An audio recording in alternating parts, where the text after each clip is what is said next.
नूंह में हुई हिंसा के बाद स्थिति पर मुख्यमंत्री मनोहर लाल खट्टर ने साफ तौर पर कहा कि इस मामले में दोषियों को बख्शा नहीं जाएगा। साथ ही उन्होंने कहा कि नूंह में हिंसा की वजह से हुए नुकसान का क्लेम क्षतिपूर्ति पोर्टल के माध्यम से लिया जा सकेगा।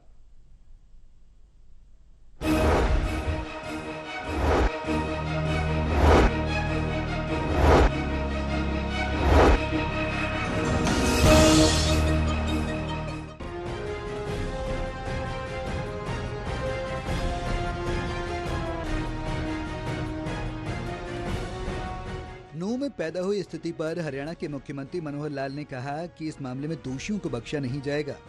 वहीं उन्होंने सभी समाज के बख्शकारों से अपील की कि शांति बनाकर रखें। उन्होंने बताया कि अभी हमारे पास 20 केंद्र की पैरामिलिट्री फोर्स हैं, जिनमें से 14 नूंह, 3 पलवल, 2 फरीदाबाद और 1 गुरुग्राम में तैनात है। उन्होंने कहा कि केंद्र से 3 पैरामिलिट्री फोर्स की 3 कंपनियां और मंगाई गई हैं और नूंह में एक IRB बटालियन पूर्ण रूप से स्थापित की जाएगी। उन्होंने कहा कि अभी तक 116 लोगों को गिरफ्तार किया गया है और 90 लोग डिटेन किए गए हैं। साथ ही उन्होंने कहा कि पुलिस का एनफोर्समेंट ब्यूरो नूंह में गौ सुरक्षा के लिए भी काम करेगा। उन्होंने कहा कि 100 जवान एनफोर्समेंट ब्यूरो की केवल इसी काम में लगाए जाएंगे। नूंह का ये जो दुर्भाग्यपूर्ण घटना हुई है, इस घटना के संबंध में सब जानकारियां दे दी गई हैं। आज हमारे DGP साहब ने भी प्रेस कॉन्फ्रेंस की है गुड़गांव में, सब समाचार आपको आए हैं।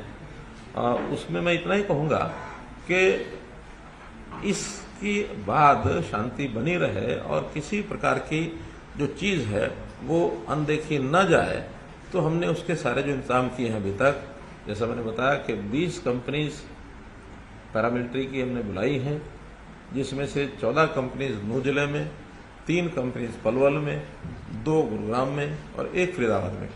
4 कंपनीज की डिमांड आज हमने और की है बाहर के स्थानों के लिए, ताकि एक सावधानी के लिए क्योंकि कोई घटनाएं छोट किसी न किसी स्थान पर जो होती रही हैं, तो वहाँ सबको ध्यान रखा जाए, कोई ऐसी अनलॉफुल एक्टिविटी कोई ना कर सके और ये आगे कोई इस वातावरण में शांति बनी रहे। आज दिन भर में भी कई जगह की गैदरिंग, कई तरह के ज्ञापन ये सब दिए गए हैं, लेकिन सभी जगह पर शांतिपूर्वक सारा विषय लगभग सबके ज्ञापन जो है वो हो चुके हैं। किसी ने DC ऑफिस जाके दिया होगा, कहीं किसी ने गैदरिंग की होगी, ये सारे विषय जो है तो समाप्त हो गए हैं।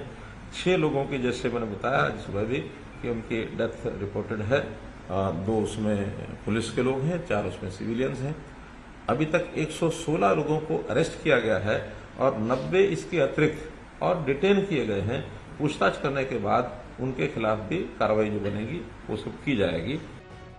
मुख्यमंत्री ने कहा कि हाल ही में बाढ़ से नागरिकों को हुई कठिनाई को कम करने के लिए क्षतिपूर्ति पोर्टल लॉन्च किया गया, जिसका उद्देश्य आम जनता द्वारा अपने नुकसान और क्षति के लिए आवेदन जमा करने की प्रक्रिया को आसान बनाना है। हाल ही में आई बाढ़ को देखते हुए पोर्टल में नए फीचर्स शामिल किए गए। इसमें घर, वाणिज्यिक संपत्तियों और पशुधन की हानि की व्यापक जानकारी मिल सकेगी।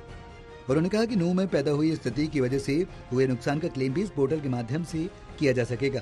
साथ ही उन्होंने कहा कि प्रभावित नागरिक अपने परिवार पहचान पत्र ID को लॉगिन ID के रूप में उपयोग कर बाढ़ की वजह से घर, पशुधन, फसलों और वाणिज्यिक अचल संपत्ति के नुकसान के मुआवजे के लिए आवेदन कर सकते हैं। उन्होंने कहा कि अपने नुकसान के दावे अपलोड करने के लिए ये पोर्टल आम जनता के लिए 18 अगस्त 2023 तक खुला रहेगा और मुआवजे की गणना सत्यापन रिपोर्ट के आधार पर की जाएगी। उचित प्रक्रिया के बाद निर्धारित मानदंडों के अनुसार ऑनलाइन माध्यम से भुगतान किया जाएगा। वहीं उन्होंने कहा कि कांवड़ यात्रा के दौरान जिन कांवड़ियों की मृत्यु हुई उनको 2 लाख मुआवजा दिया जाएगा। दोनों असेसमेंट के आधार के ऊपर उनको मुआवजे की कुछ राशि, उसका एक परसेंटेज, वो हम कुछ तो डिक्लेयर पहले से है, कुछ आज डिक्लेयर करेंगे, उसमें से वो राहत उनको दी जाएगी।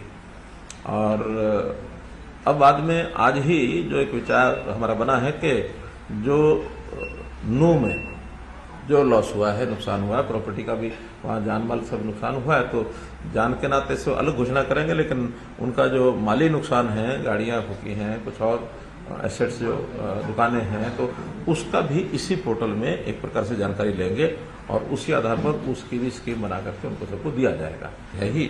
और वो इसमें 18 अगस्त ही इसके लिए रखते हैं, ताकि आज 2 तारीख है तो 16 दिन का समय और मिल जाएगा।